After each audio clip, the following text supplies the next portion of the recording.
I was about 8 years old. It was Model Drugstore on 33rd and Lenox Avenue. And I think they were just teasing with me and telling me to do this and to do that.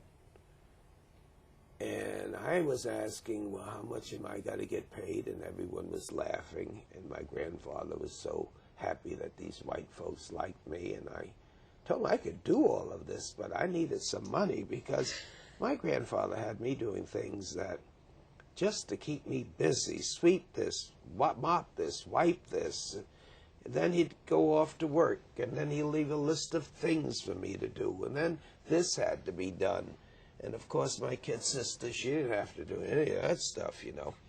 But I knew he had a greater respect for me when I was getting $2 or $3 of doing something.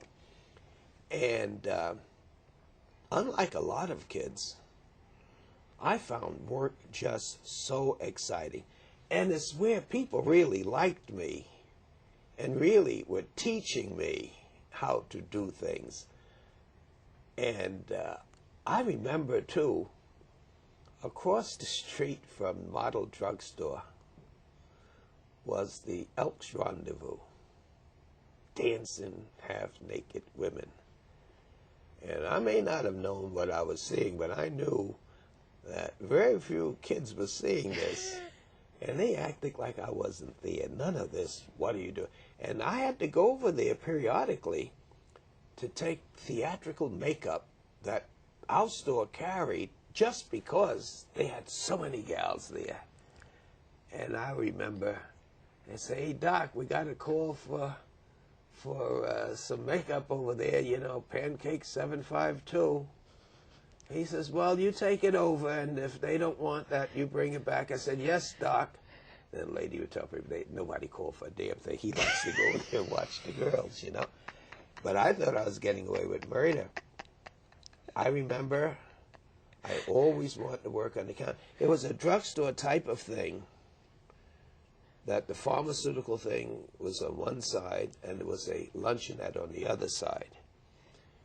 And so the boss pharmacist always liked to be sitting over there talking with the girl that was behind the counter.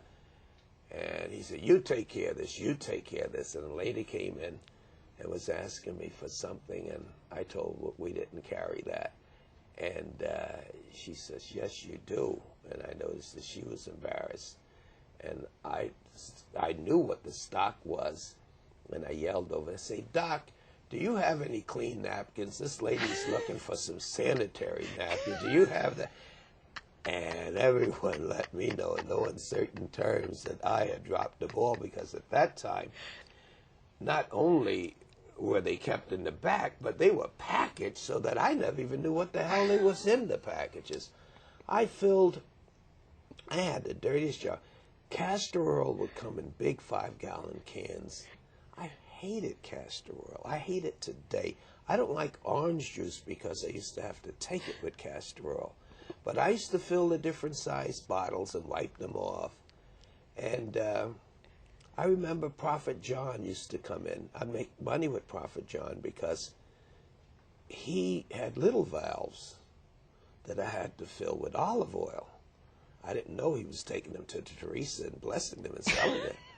But they would just say, go in the back and do it. Do you ever hear of leeches? Uh-huh. Well, I used to put leeches on people. At that time, domestic problems weren't people getting shot. You get a black eye, you know? And guys would fight on Lenox Avenue. They come in with a black eye. For a quart, I'd take the leech out and put it there. The leech would get big, filled with the blood, drop off, get a quarter for me. I made money all of my life. I worked in Charlie Freed's hardware. I got promoted, and there was another guy named Charlie Freed. He had a hardware store.